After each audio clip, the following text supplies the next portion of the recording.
And on a personal level, compared to where I first started, you know, in a very, very bad spot, man, Yeah. very bad spot. And then to come to fruition today, I ran a 10K this morning, man. I ran 6.1 miles in less than an hour. And this is the same guy that was walking around the neighborhood at 4 in the morning just trying to clear his head and just trying to find peace and just trying to feel good about himself. Welcome to the Nick Speaks podcast, where we speak up, speak out, and speak loud for the disabled community. Tune in every Tuesday, and don't forget to subscribe. And now your host, Nicholas Comstock. Hey, everybody. Welcome to a brand new episode of the Nick Speaks podcast, the podcast dedicated to the disabled community, where we speak up, speak out, and speak loud about the issues that matter to the disabled the most. I am your host, Nick Comstock. You guys, I am so glad that you're joining me on this Tuesday, and I hope everyone is doing well. I know I'm getting excited because it's finally warming up here in the crazy Midwest.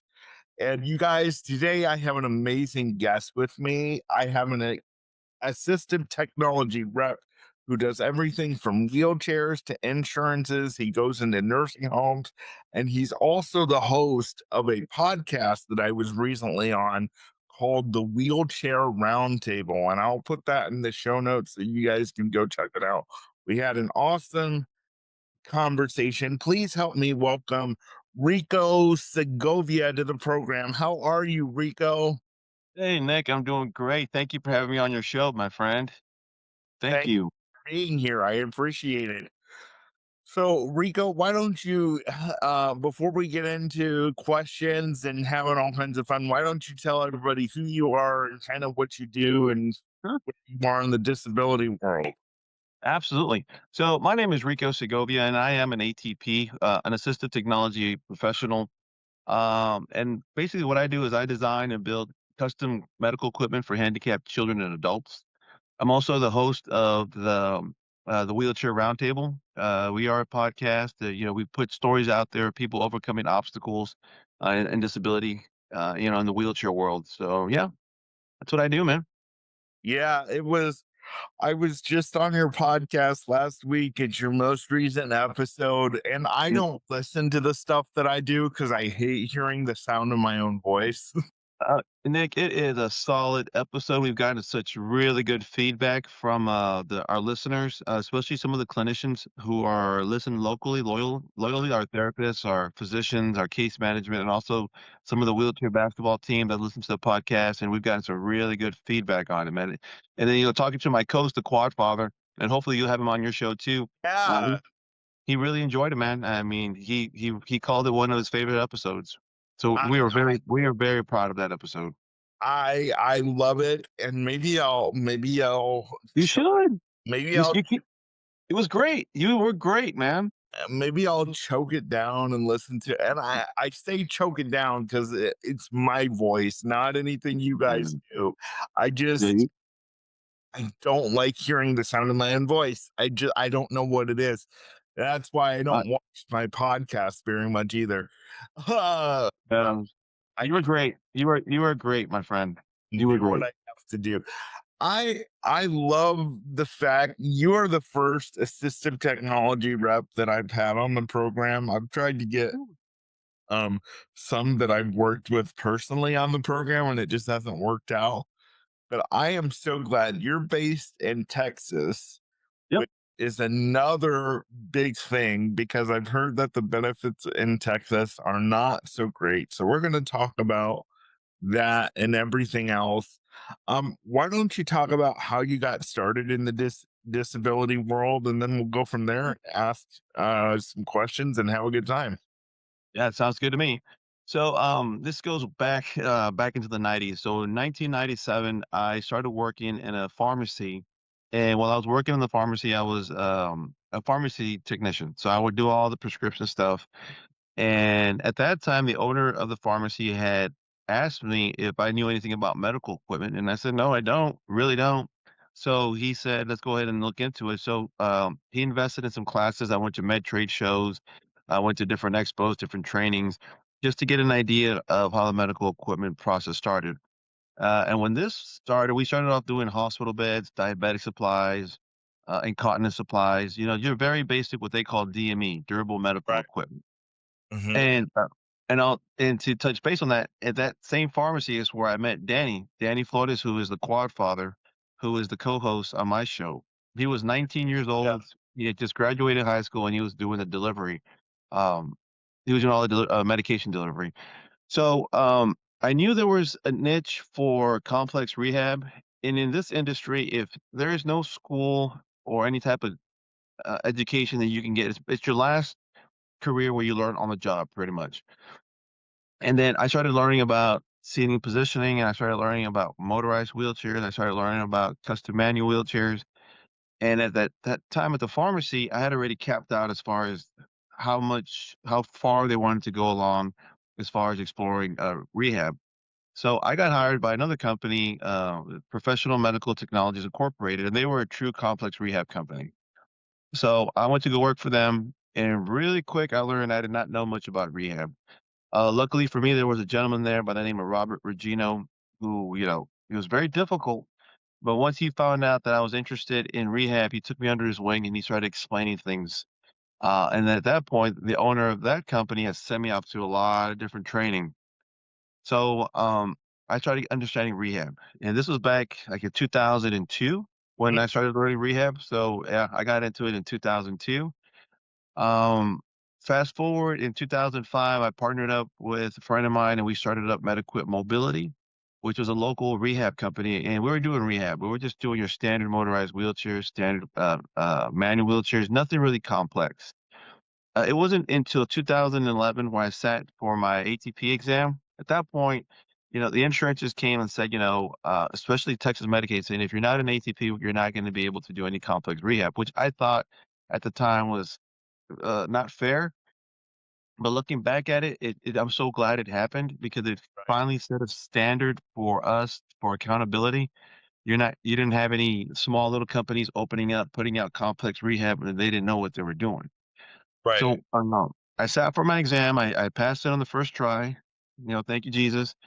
And shortly after, I was recruited to go work in Houston, Texas.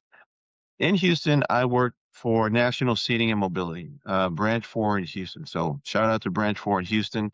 Yeah. Really, really quick, I learned I did not know much. There were some senior ATPs there that were working clinics.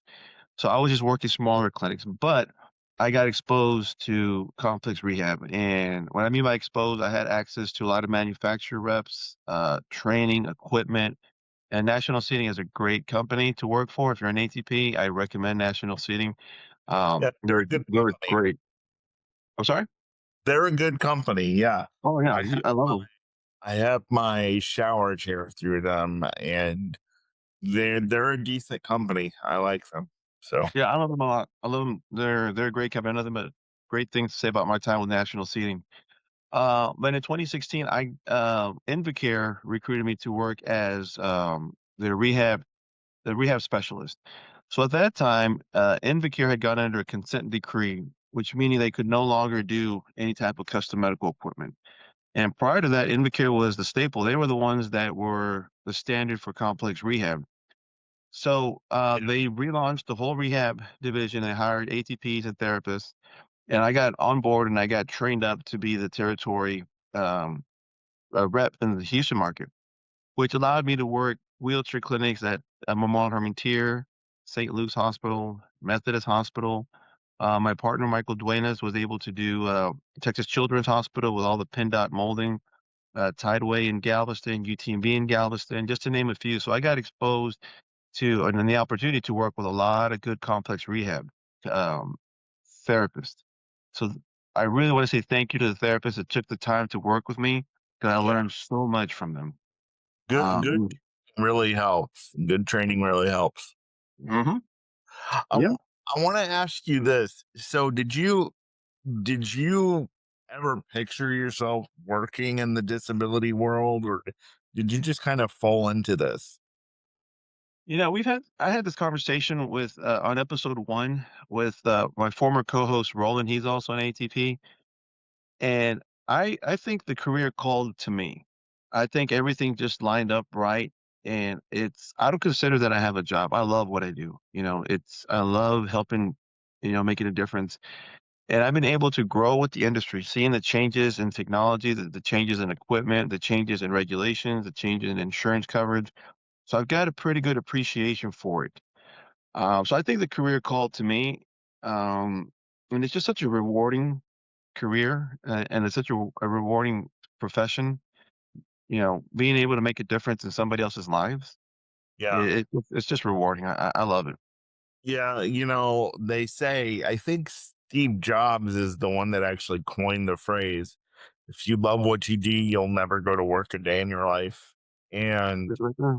um I'm so glad to hear that you love what you do. I love what I do, podcasting, getting to meet people like you, Danny, who will come on the show hopefully within the next couple of weeks, and just different things. Did you grow up around people with disabilities? How did that shape what you do now? If you did. No, I was thinking about that. Did I have anybody? No, I didn't. Um, did anybody with a disability that I can really bank on in a certain experience?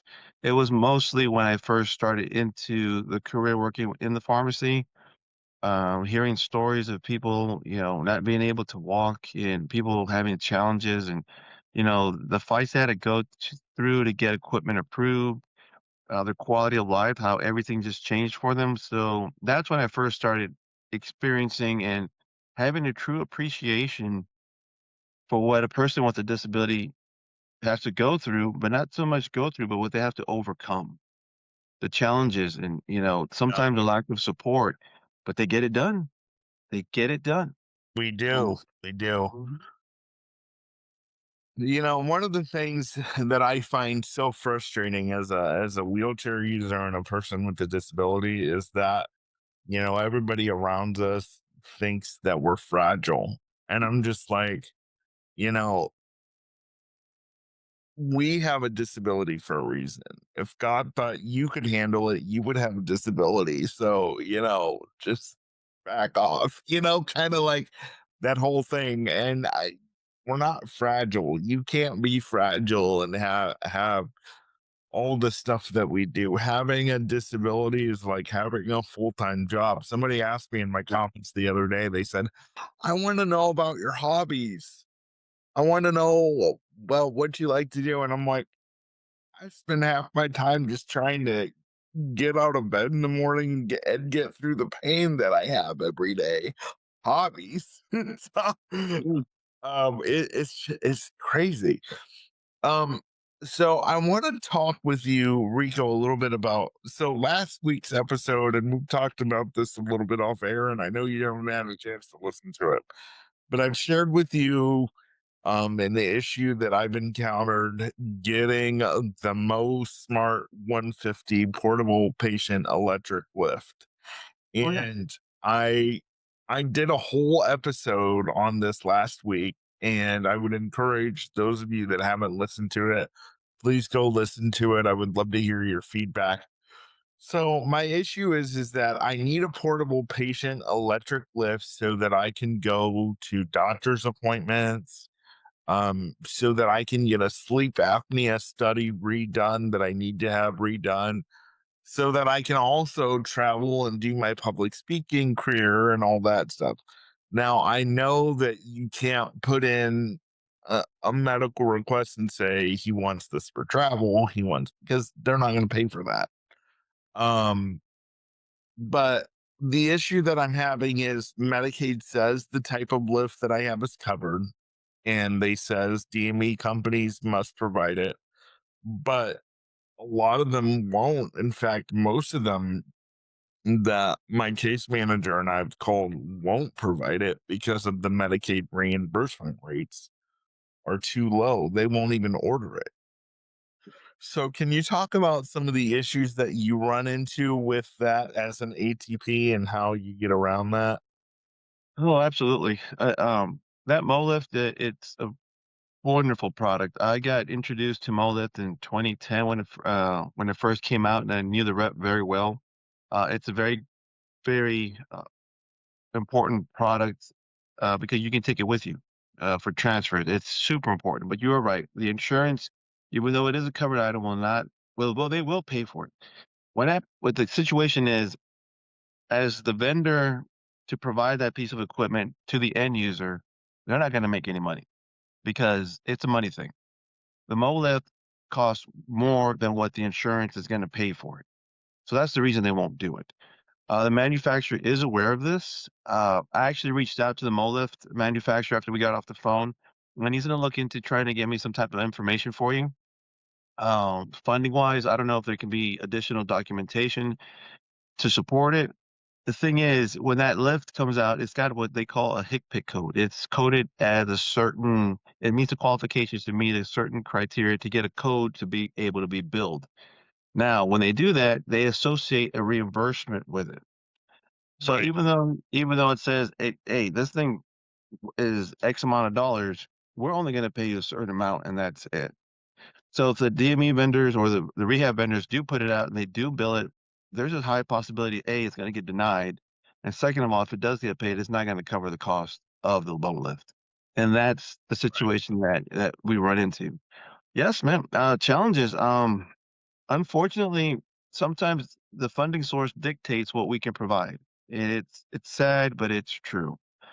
Certain insurances, I can do a custom cushion. I can do a custom cushion for somebody who's a sacral setter, who's got a history of skin breakdown, someone who's got a posterior pelvic tilt, they've got obliquity, got some rotation going out the hips. For example, Blue Cross Blue Shield doesn't reimburse very well for custom seating. Medicare does. Other insurances do. But then on top of that is the criteria. Because seeing that as a custom cushion, what is the criteria for you to qualify for one? So there's a Right. lot of moving factors on it. An attendant control. I mean, I got people that can go into a motorized wheelchair, but they fatigue throughout the day. Well, I could put an attendant control in the back and have the caregiver drive it. Sometimes the insurance will approve it, sometimes it won't. And unfortunately, the DME vendor or the rehab vendor has to let you know and sometimes sign what they call an advanced beneficiary notice, which means if it is denied, they can bill you for the piece of equipment. Titanium frames are the best. I love them, but the insurance won't pay for a titanium frame for a custom manual wheelchair, an ultra lightweight wheelchair. They'll pay for an aluminum frame, but they won't pay Yeah. for titanium. Geez, man, there's so many cup holders, they won't pay for cup holders. Transfer handle, they won't pay for a transfer handle. Um, you know, and a backup cushion, they won't pay for it. Now, years ago, Texas Medicaid would purchase a motorized wheelchair for an end user, a patient, and they would also purchase a manual backup chair, manual wheelchair. They would buy both at the same time. And if you had if you had a step in your house and it didn't exceed 10 inches in height, they would purchase a ramp for you.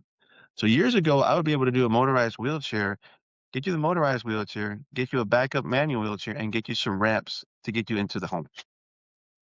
Things have changed since then. Funding has changed. Yep. So we run into those challenges, but luckily for us, the company that I work with right now, I work with a process my processor in-house. She's really good. We'll get a referral. She'll do the research. She'll call the insurance. She'll ask as many questions as she possibly can to just try to find the maximum benefits we can get for the patient, and then she'll call them up. What we're running into right now, it's the beginning of the year, so people haven't met their deductible or out-of-pocket deductibles. Right. So there's that also. So there's a lot of moving factors that come into play, and unfortunately, sometimes it determines on the type of supplies and medical equipment that we can provide. Well, I mean, it's just so ridiculous because, Oh, I agree. I mean, Medicaid covers this item. And what I'm being told from people in Medicaid here in Ohio is that they're not allowed to just dictate what they're going to order because simply because of the Medicaid reimbursement rate. So then I'm being told, well, these providers can lose Medicaid, their contract with Medicaid. And I'm sitting here going, well, then over half of the DME providers in my company are fixing to lose their contract because they've all said the same thing. It's the Medicaid reimbursement rate is too low. I mean, I get it. So the MOLIF that I've looked at, I don't know if you've looked at the same, it's $4,000. So Mhm. so let's say that they ordered the MOLIF, and I'm just pulling this number out of my butt.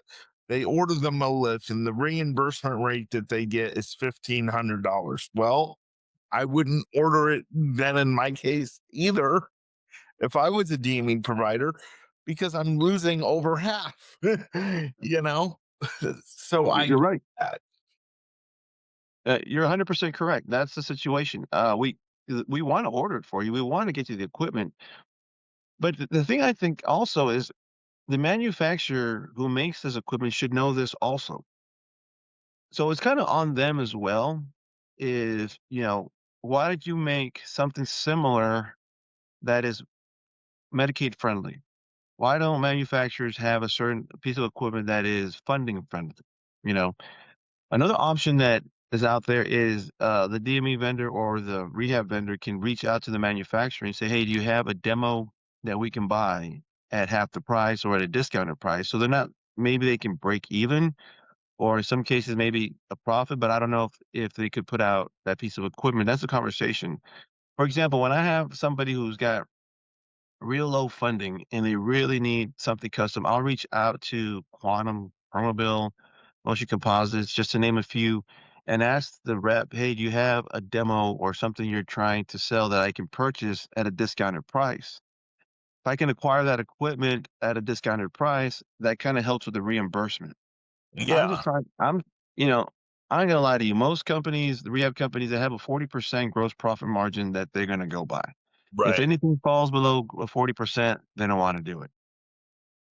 It's a numbers game, man, and it's unfortunate, like I said before, that funding dictates what you can get. Well, and I understand too that it's a business at the end of the day, and You you know, have to make a profit. I understand that. But I said last week in the episode, if you're going into business with state and federal governments expecting to make a fair profit, that's almost laughable. Be- right, yeah, it, true, it's the federal and state government. These governments don't know how to uh save money. They know how to waste money. They know how to save money so that they can waste it on something else. it's not a it's not a whole thing of, you know and plus, I mean, if these companies are going to sign, they have to know that they're doing this for the most vulnerable populations who can't afford a $4,000 product straight out of agreed. pocket. And so Yeah, I'm with you. when you sign up for something like that, I mean, it sounds unfair, but at the same time, expect that you're not going to make a windfall every time you order one of these products. Yeah, It's just not feasible. And the thing is, the sad thing is Medicaid is not going to deny the product because it's a covered product. Um, if Medicaid could, in my case, then I could take it to my waiver program, and then they could, because waiver has to be the payer of last resort. And right. so, you know, but Medicaid's not going to deny it because it's a covered product. So then where do we go from here? And they say, well, oh, you talked about maybe getting a cheaper item or something. And Medicaid's thing is, well, you don't really need an electric one. That's a luxury. Oh, yeah, it's unfortunate, though. They'll pay for the least costly alternative. That's what they'll pay for, you Yeah. know? So it's like, when did disability and luxury come in the same sentence? Well said, I well just said. I just don't understand that. So Um, to give people an update, we are working on this to try to get. And I said to somebody the other day, Rico, I said, I'm not a brand whore. I don't have to have these specific Mo lift, but it does have to be electric and it does have to be something that's broken down. And to be honest with you, this was the lift that came recommended by a therapist here in Yeah. Columbus, Ohio. And she said, this is the best one that you're going to be able to get. And it's lightweight and it's perfect and all this type of stuff. And so now I've just been going through this ever since. No, she's right. She's right. It's a great product. It's a very, very good product. And I think it would be something that would last me, and people are like, if you're sitting out there saying, well, why doesn't somebody just buy this for him? Well, that would be a wonderful thing. But the problem is, well, then who's gonna do the maintenance on it? Right. I can't pay the maintenance on that out of my own pocket, you know. Um, and I've been told there's grants and things. Well, then again, is that grant going to pay for maintenance in the future? That's true. That's a fair question, Nick. So, I mean, it's just crazy. So, let's talk about. I mean, you say there's ways around everything.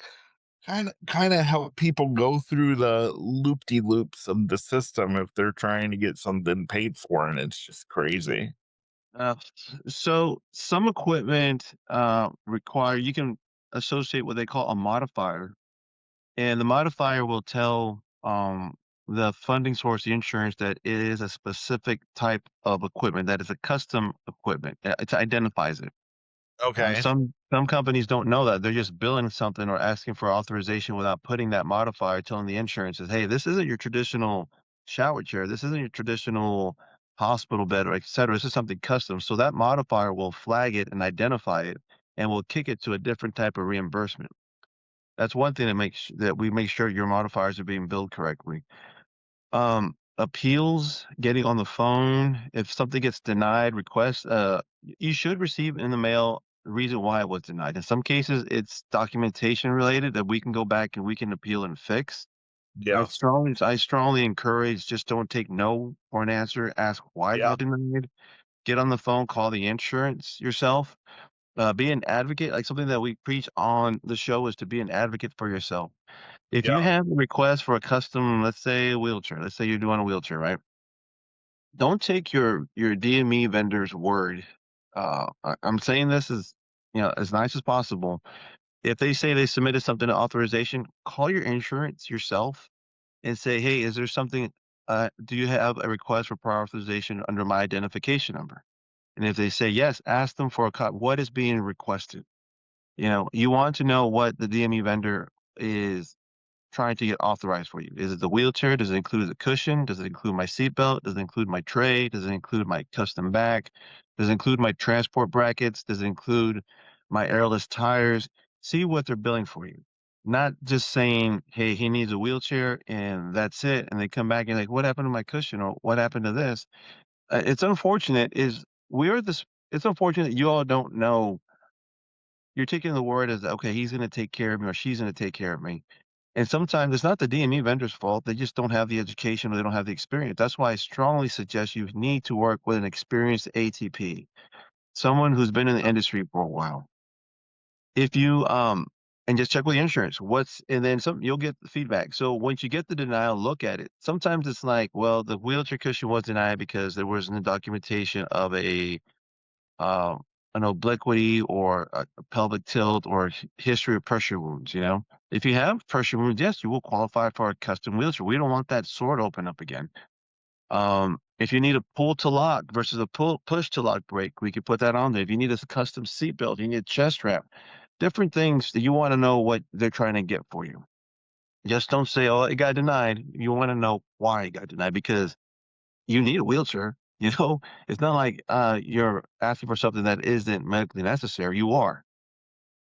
Yeah. Being an advocate as far as your equipment. if they say, let's say you do an ultralight manual wheelchair and you wanna get they suggest motion composites, the A6 or the A7. I love that chair. Get on the phone with Motion Composites or ask your ATP or the company you're working for the local rep's phone number or email. Contact that local rep and say, "Hey, I wanna know more about this wheelchair. I'm gonna be getting one through such and such." Be Yeah. You can do that. Empower yourself. Or let's say look at wheelchairs. I mean, Google wheelchairs, and if you like a certain model that you think, "Hey, this is the one I really like," then I strongly encourage you to contact the manufacturer. They have got their 1-800 number and ask for the local rep's contact information. Contact that local rep, phone call or email saying, "Hey, my name is Rico. I like your wheelchair. I'd like some more information on it," and they'll reach out to you. If they don't reach out to you, then that tells you something right there. Yeah. Um, That you know, they're they don't not. wanna support you. Exactly. They will. I mean, I know a lot of the manufacturers. I was a manufacturer rep, and I've been in the industry for a while. They're good people. Their hearts are in the right place, and they'll Yeah. contact you, and they'll say, "Hey," they'll talk to you, "I'm interested in this wheelchair. Do you have an ATP or a company that you work with in my area?" And they'll recommend somebody. And the reason they'll recommend that ATP or that company is because they work with them and they know their product. You want to work with an ATP that knows their product. You need to, because they know the warranties, they know, the sizes, the features, if it's covered by insurance, it's not covered by insurance. It's Right. super, super important, and that's where it starts. That's where it starts because you'll be Yeah. told up front, "Hey, I like this feature. Is it covered?" They'll tell you, "Yeah, it's covered. It's got a code, and, it's one of your benefits." And then you go to your wheelchair company, and they're like, "Oh, no, it's not covered." Really? You know, Or it is so covered and they won't pay for it because they well, won't. if you Yeah. have a certain fee I do it all the time. If I have something that I'm doing a wheelchair for somebody and it's an uncovered item, I will contact the rep and say, "Hey, I've got this end user that needs this. Can you get it to me at no charge?" And they will go to their company or their regional manager and say, "Hey, Rico over here needs this at no charge for one of his patients." 90% of the time, they're going to say, "Okay," or they'll give you a discount. So there are ways about it, but how do they say the squeaky wheel gets the oil? You Yeah. have to be an It will advocate, get baby. greased. Yeah. Yeah, you have to be an advocate, man. You have to be an advocate. You can't take people's words and just say, "Okay, they're going to do the work, and I'll just wait for my wheelchair to show up."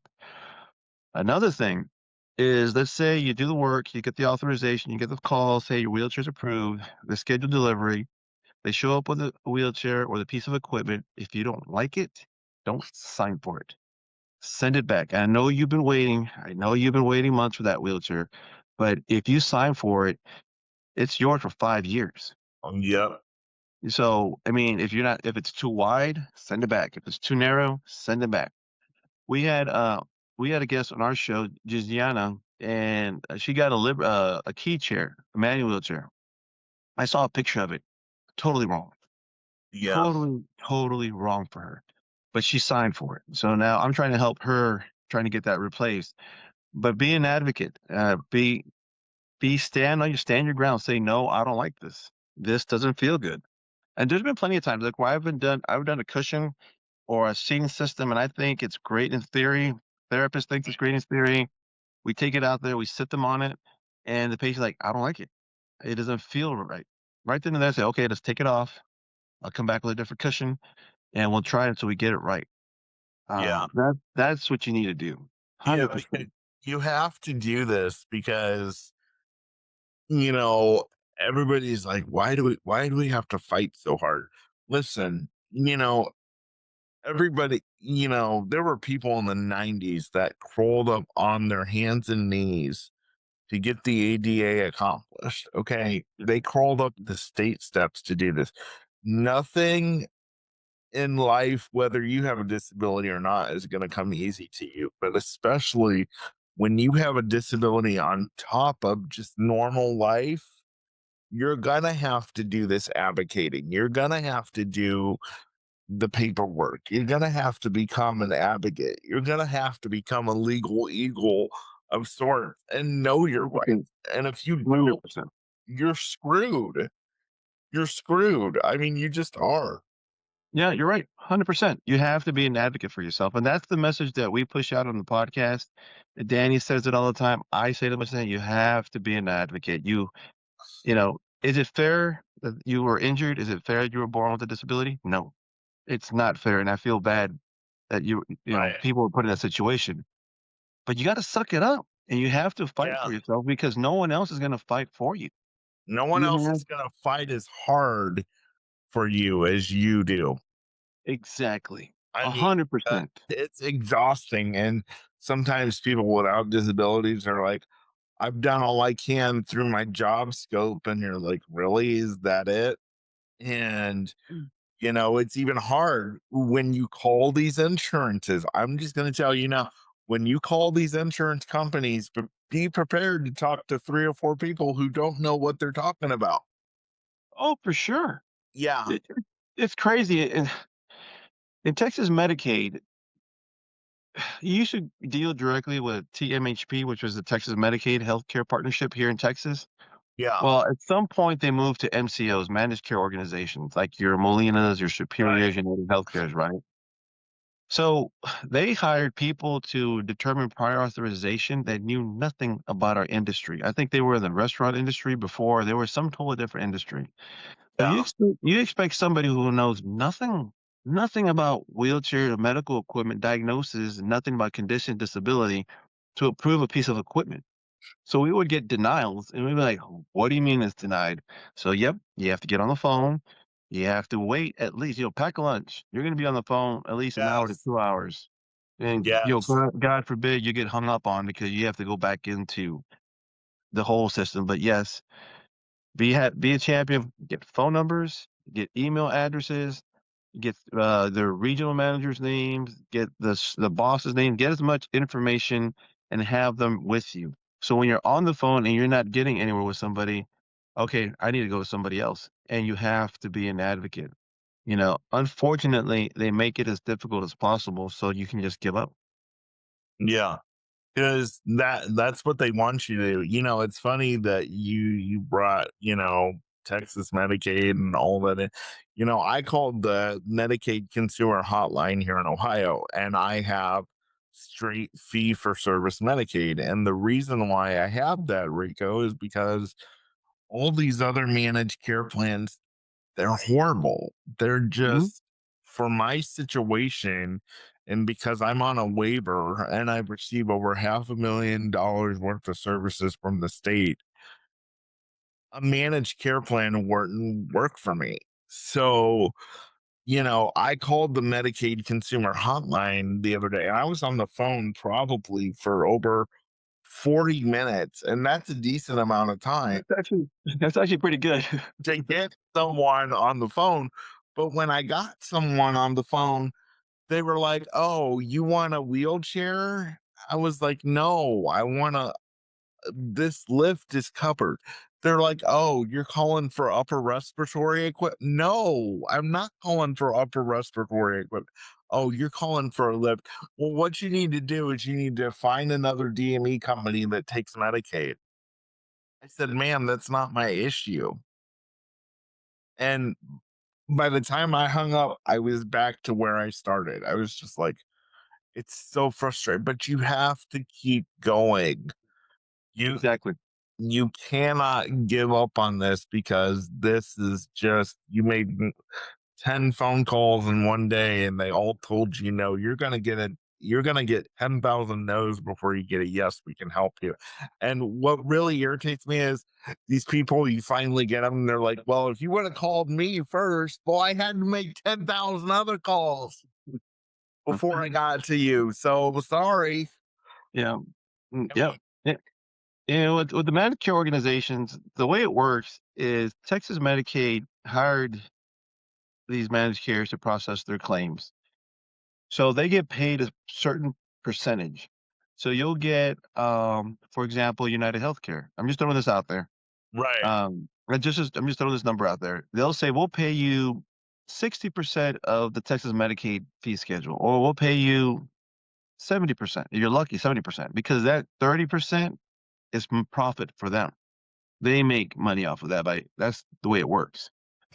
So, the national companies have better contracts because they've got more buying volume, Right. versus your smaller companies that will say, "Hey, we'll only pay you 60% of the fee schedule." Forget that. We can't run off that business. We can't off that business model, we can't.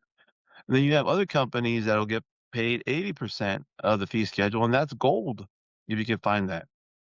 So when they went to the managed care, it just changed everything because it becomes a money thing. A money ring, and realize Rico is talking about what specifically goes on in Texas, but this Right. all goes back to what goes on in your state. They call it everything different, but it's still the same merry-go-round. Nothing Yep. changes. I mean, rules and policy changes throughout the state, but you're still having to deal with the headache no matter where you go.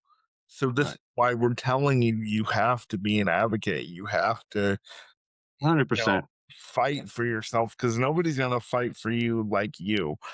Mhm. Want to move on to something else because there's something else that you do. You go into nursing homes also, Mhm. Rico, and you do you do things with them. So talk about that a little bit about what Sure. you do with that. Yeah, sure. But before we move on, I want to say, great job, Nicholas. Great job that the disability community has somebody like you out there that's trying to get this message out. And my hat's off to you. Daniel and I were super impressed with your show. So I just want to recognize you for the work you're doing. I mean, we need more kids like you. We need you. Yeah. So the skilled nursing facilities in Texas, they have a program. It's called the Applied Income Program. It's called Incurred Medical Expenses. So with this program, it pays for custom wheelchairs or dental. And so we go in there, and if they have certain criteria, they have this type of funding, we can do wheelchairs for them. Um, it's a different dynamic. We got an older community that's already aging out, so we really can't do a lot of accommodations really as far as their seating and positioning. And a Right. lot of them, they don't have the cognition really to safely use a motorized wheelchair. And I would say 80% of the nursing homes don't allow motorized wheelchairs in their facility. So we go I in don't there think and they yeah, do. No. yeah, and we go in there, and my whole thing is just to try to give them a better quality of life. They're towards the end of their lives. I just want to give them the better quality. Um, you know, for example, if we have somebody who's a resident who develops a pressure wound, like a sacral, like a decubitus ulcer, they have to stay in bed till it heals. So you're in a nursing home, you're older, and then you're in bed for weeks, sometimes months. Yeah. That's not true. I mean, we can design a custom wheelchair cushion that we can put on there that will really offload any pressure as you're sitting on there. So we can get you out and get you into a wheelchair. I had a lady, she's a bigger lady. She measured at 32 inches at the hip. Now that's wide. That's like a love seat, right? And she hadn't been out of her hospital bed in 2 years. Oh So my. I went in, yeah, I went in there and I said, "Why don't we just get her in a motorized chair?" And he's like, "Well, they don't make them that big." I go, yeah, they do. I can make them that big." So fast forward, she talked to the administrator. We got the green light. We submitted everything to the insurance, and we got her the motorized chair. We got it to her. We delivered it. She went outside. She started crying. She yeah, she hadn't felt the sun on her skin in years. Oh But my gosh. we asked the question, and she was an advocate, and she got on it, and she made it happen. Another same nursing home. This gentleman hadn't been out in over a year, right? So, same thing. We got him the motorized wheelchair, but he was taken off from the nursing home, going down to the convenience store, and getting a little too happy, and then driving back to the Yes. nursing home intoxicated, and so they took away the power chair from him. So I was, uh, so I was like, man, let the guy live a little bit. So there's different stories on the whole point is like the whole point I'm trying to make is give him a shot, give him a chance. You Yeah. know, why not? Why does she have to be in bed 2 years? Why does he have to be in bed? I don't understand. And it's a lack of education. It's a lack of urgency. Within a skilled nursing facility, I'm doing more um, advocacy for them, just to get them out. I mean, if Nick, if you were to see some of the wheelchairs that some of these people are putting out, I had somebody that was over 6 foot he was just sliding out of the chair. Yeah. Oh my God. And one of the biggest things that we have to address is the risk of falls, people falling out of their wheelchairs Sure. when they try. So yeah, skilled nursing facilities it's a market that I go into, and I'm just trying to give them the best quality of life, and just give them a shot. Give Well, them a shot. that's the most irritating thing about this whole thing is because you're saying skilled nursing facility.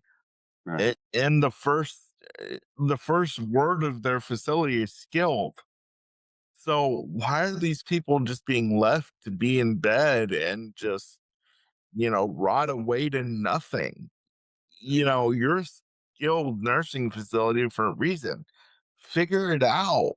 I mean, get these people up, get them active, get them doing things. And I know nursing homes get a bad rap because I would say about 60% of them are just terrible. And I wouldn't want to put my family member in one, much less I wouldn't want to be in one. I mean, I grew up with the nursing home being a real life boogeyman for me. Mm. If I Well, was that's to, true. yeah, That is true, Nick. That is true. it, Um, yeah, it's terrible.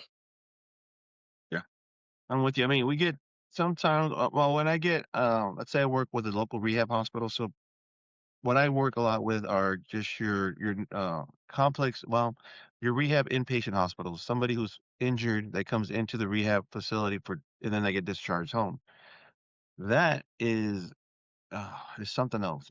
If the family does not have the ability to care for the disabled or injured loved one, they'll go to a nursing home. And what the idea is, it's going to be for a certain amount. It's like 30 days, right? Yeah, But more often than not, they wind up going long term and they wind up becoming a resident. So you are talking about a real fear. You are. yeah. I mean, for me, I mean, when I was growing up, I mean, that was my dad would always say specifically to my brothers who were able-bodied, if you don't like my rules wherever we were living at the time, I'll throw your stuff out on Austin Avenue or wherever else. And then for me, if I wasn't grateful enough because people with disabilities are just expected to be grateful and take the crumbs that we get. If I wasn't grateful enough, it was, I could always put you in a nursing home, or maybe I'll just take you to the nursing home and drop you off. And so for me, that's always been a scare factor because I've heard nothing but bad things about nursing homes. I've heard nothing about horror stories. I'm scared to even go into one because of what I might see or smell or, deal with anything. And it's just, I don't know how you do it, but these people in these skilled nursing facilities, be a skilled nursing facility and get these people out. You said something interesting. So a lot of nursing homes don't allow power wheelchairs. Why is that? Safety, residents running over other residents, injuries. That's the main thing. But there, it's all education. And I've been able to talk to several nursing homes and talk to like the one I mentioned to you, for them to allow power. And the way I've done that is like I designed the wheelchairs to have an emergency stop button on the very back of the chair, right? So if they're going somewhere within the nursing home, the CNA, the nurse can just stop them and just turn it off. I also don't do reverse. I take reverse away on the motorized wheelchair because you have no reason to be going backwards if you can't see where you're going, when you can just turn around in the motorized chair and go where you got to go. I've also written a program That that I upload to the power chair that is what I call nursing home safe, which means it's a slow speed. I put sensors on the system to where you're going to bump into a wall. You're going to bump into somebody, the sensor will go off and it'll shut the chair down. Different parameters that I've written for programming for people in power chairs. And that's what I mean by give them a shot. Give me a shot to show you what I can do with a motorized chair. Just don't say, no, we're not going to do it because past experiences, yes, I get it, but just let me show you what I can do. And more often than not, they become a safe driver with training and they get the motorized chair. Right. Y- And why can't we do like here in Ohio, we have a place at the wheelchair clinic where they do driving school. You There know, you go. why Hmm. why can't they do that? I mean, unless these people have like severe dementia and they're, combative and they're not able to understand what's going on. But you've got people going into nursing homes these days that don't really need to be there and they're just there because their family doesn't want to Yeah. deal with the stress. I mean, let's just call a thing a thing. Yeah, it And is. You're right. so why can't we have, driving schools at these facilities to teach, this is how you do it. I mean, yeah, I mean, put my parents used to put plexiglass around the house because Mhm. of, if I would run into a wall. I mean, you know, these nursing homes get all this money. Why not make it wheelchair, power wheelchair safe? Put plexiglass on the walls. Do something so that they can have some freedom. I mean, that's just ridiculous. Agreed. And you'll come back and say, well, it's a lot, it's a liability. We're going to get in trouble. I go, I'm signing off as the ATP saying that this end user is a safe driver. So I'm in the same boat as you. So Yeah. if I don't think this resident is a safe driver, I'm not gonna sign off on it, you know? So it's not like it's a team effort. But like I said before, like I say, just give me an opportunity, just give me a shot. And more often than not, I mean, if I get somebody who has a behavioral issue, then no, we're not gonna get you a power chair. But if they have the ability and I can work with them, if they have limitations, I can work with your limitations. Let me compensate your limitations just to get you. Cause all I have to do is within the nursing home, you don't have to be driving down the street or, doing ADLs like feeding yourself or, grooming yourself, doing stuff within the power chair. You just have to get out of your room, go to the activities, go to the dining hall, go outside for, hang out, get some sunlight, go back in. It's not like you're going to be, it, the power chair is just to assist you to have a life within a skilled nursing facility, Yeah. Yeah. and it's not fair that the skilled nursing facility is taking that away from them and not even giving them an option. But like I said, this is where I come in as an advocate for people with disabilities and I speak up for them. And I say, yes, it can be done. Let me go to the shop. Let me call Jesse, my tech. We'll load up a power chair. We'll bring it over here. We'll sit him in it and we'll drive it. That's what I do. If anybody we do a chair for a motorized chair, we do a trial. I bring it, we program it, sit them in it, and we let them drive. And when they drive the nursing home, I'm putting carts in front of them. They'll go around the cart, go into the dining room, go by the nurse's station, go into your room, go into your bathroom, come out. So they do the whole navigation, they do the whole driving test, and I'm like, you see, they're a safe, functional driver. I'm gonna sign off. So it's just being an advocate, man. Just I mean, giving people the opportunity just to have a shot at a good quality life. and it's not like the nursing home is not set up for wheelchairs. Their doors are widened enough already. Exactly. 100%. So it's not like unless, and like you said, you're not gonna sign off on it if you know that they're gonna be banging into walls on purpose and all that type of stuff. So I don't understand. What did you say? 80% of nursing homes don't allow it? Yeah, in my territory. Gosh, Mhm. that's crazy. That needs to change. I want to hear from you guys to see if that's, in other states to see if it's like that. I've never Wow, that's crazy. Well, let's talk about your podcast, the Wheelchair Roundtable Podcast, because you're a co-host with Yep. Danny Flores, who's going to be on my podcast very soon. I hope. I Yeah. reached out to him. He didn't reach out back. You're going to have to get after him for that. I'll I'll get on him. Like, He's such a busy guy, but he said yes, so it's just a matter of him getting in touch yeah, with him. But yeah. I'll make sure he gets with you. I love talking with Dan. So why don't you tell me why the Wheelchair Roundtable was started? I know you said it's an emotional story, so don't Yeah, about it's getting emotional. hopefully hopefully I can keep it together. But um, so last year I was going through a very difficult time. I'm a survivor of a narcissistic abuse dynamic. It was very difficult for me.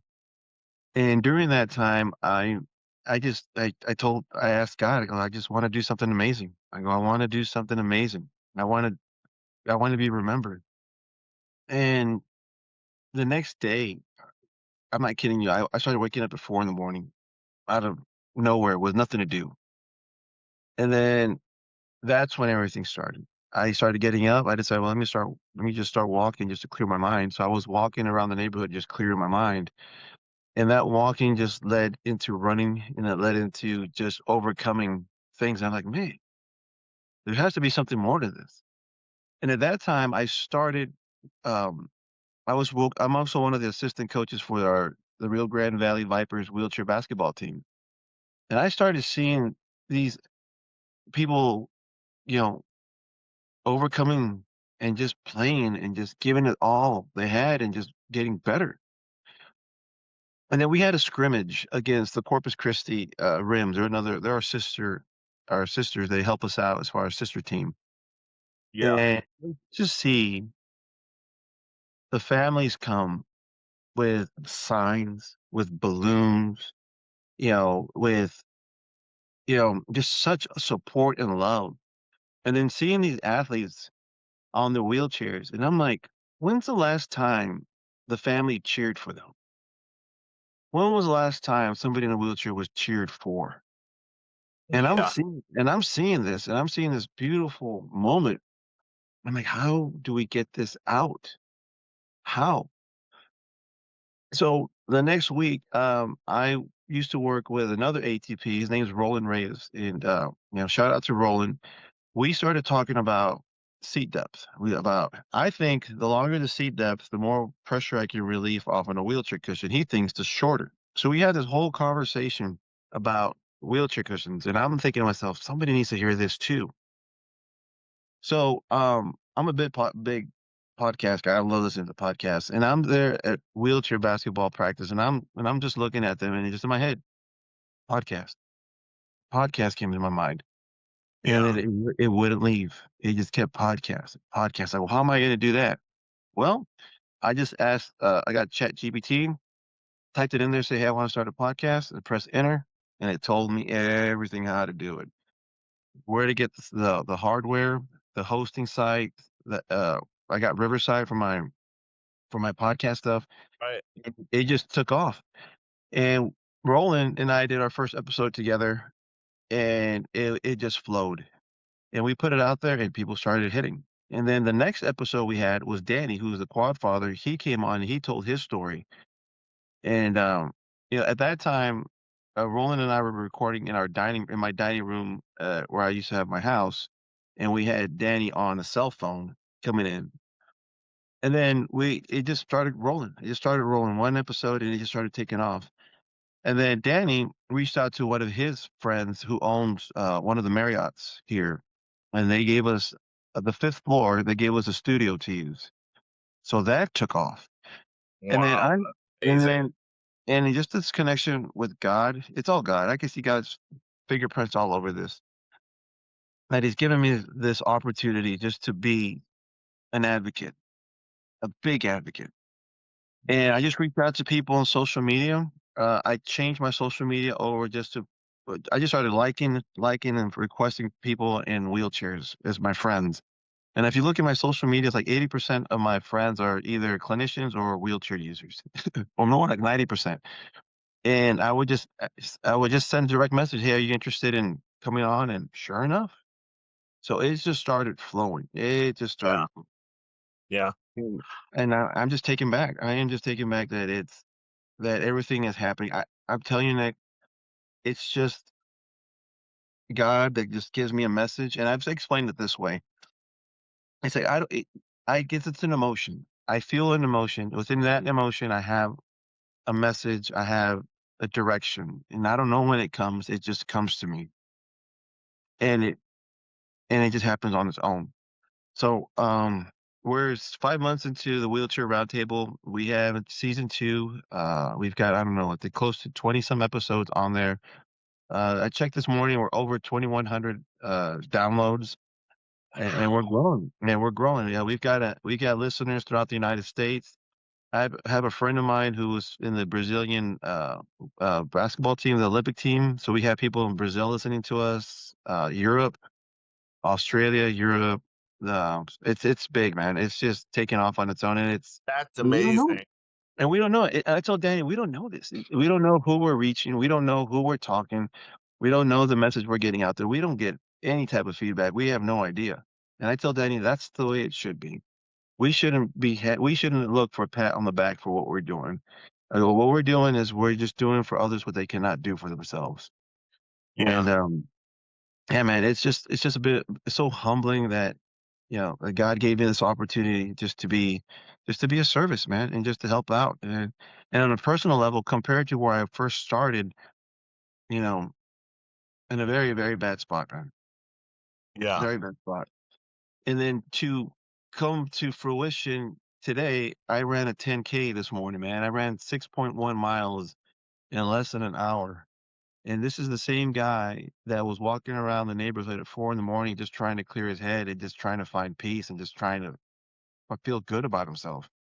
Because Yeah. at a certain point in my life, I had someone in my life who just had 100% purpose just to make me feel so insignificant so she could have control of me. Yeah. That's So awful. it is, but I didn't know any better at the time. There was just so much fear and so much threats and so much humiliation in it. I didn't know any better. But when I did reach out and I had that moment with God that I wanted to do something special, let me feel good about myself. Little did I know he would say, "Oh yeah, I got something for you," and that's the podcast. I tell people all the time, and it's on my website too. I only do everything. The only reason I'm able to do everything that I do is with the breath of God on my back. Amen. That's it. And not a lot of my stuff is geared towards Christians, but people are gonna know. No matter if you follow me on TikTok or my Facebook page or my podcast, I'm a Christian, and everything that I've done to do this, the podcast, because like you, the podcast for me came out of desperation. I've been told I'm unemployable in 2 states and 3 different counties, and so what do I do now? And it's carving my own path. And just to hear people say to me, hey, I saw this episode, or even if it's just, I enjoyed your, I enjoy your new podcast art, or to know that I'm making a difference some way, somehow is really why I keep doing this. And we're over 80 episodes on. So, Rico, Congratulations. huh? Go ahead.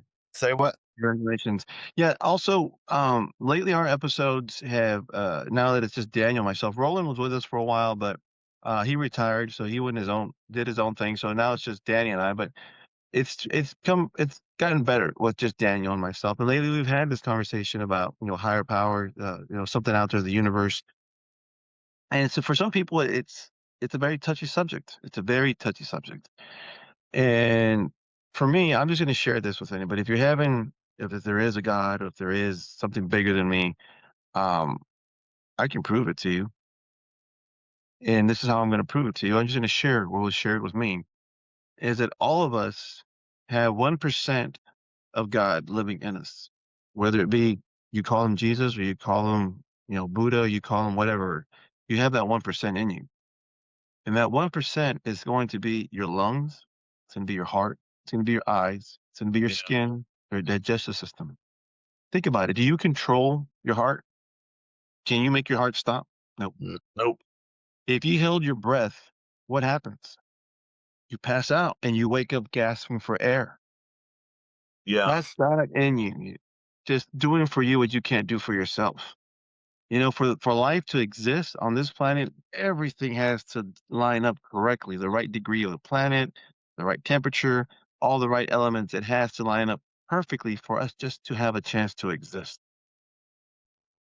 The idea there's somebody or something bigger than me is so reassuring because then I don't have to rely on myself anymore. And the idea of the most powerful thing up there that we can't see to comprehend or understand is on my side and wants nothing but the best for me. Yeah. I'm all about that, man. I'm It's all about that. amazing. It's amazing. So that's I've always that's what I like to share. So I mean, if you're having a hard time or it's a very touchy subject for you, I get it. I understand. But Yeah. you're not listening to this message by mistake. Yeah. And people, I say this all the time, and people say, "Oh, well, that's religion." No, religion is one of the most, in my point of view, religion is one of the most terrible things. It's not about religion. It's about a relationship with you and the person who created you. It's Well not said. about whether you're a Buddhist. It's not about whether you're a Catholic. It's whether or not you have a personal relationship with Jesus Christ and whether you believe what he did for you on the cross is real or not. That's what it's about at the end of the day. I'm sorry, we decided to take you to church, but I'm not sorry. No. So, Yeah. You're hearing this for a reason. yeah, you are. And Rico, I just appreciate you so much coming on and breaking down all the loops and everything else. And what are some final words that you can say to advocates out there who are maybe sick of going through the red tape? Be an advocate. Expect challenges, but do not give up. Expect challenges, but do not give up. That is the message. Be prepared to fight like the song says, fight for your rights. You have to, do what needs to get done. Get on the phone call. Get on the phone, make phone calls, send emails, just, get with your insurance, find out why. Don't just accept no as the final answer. Ask why was it denied? Give me the reason why it was denied. And when you find out what the reason is, focus on that. Attack that. Was it documentation? Was it the coding was wrong? Was it a modifier was left off? Do I need to get my therapist to write a letter of medical necessity? Do I need to pay my doctor a visit and have him write up a letter? Do I have to get my doctor on the phone with the insurance for a peer to peer? Keep pushing it. Keep pushing it. Keep pushing it. It will Yeah. get approved if you keep on pushing. Do not take no. And if the company you're working with doesn't want to work with you, fire them and hire and go to somebody else. The other thing is if you have a piece of equipment that's being delivered and it does not fit you, and it's not to your needs, do not sign for it. I know you've been waiting for that equipment for Yeah. months. Please don't sign for it because once you put your signature on that date, that locks you into 5 years and it gives the wheelchair or the DME company something to stand on to where they can't replace it. That's what Yeah. it is.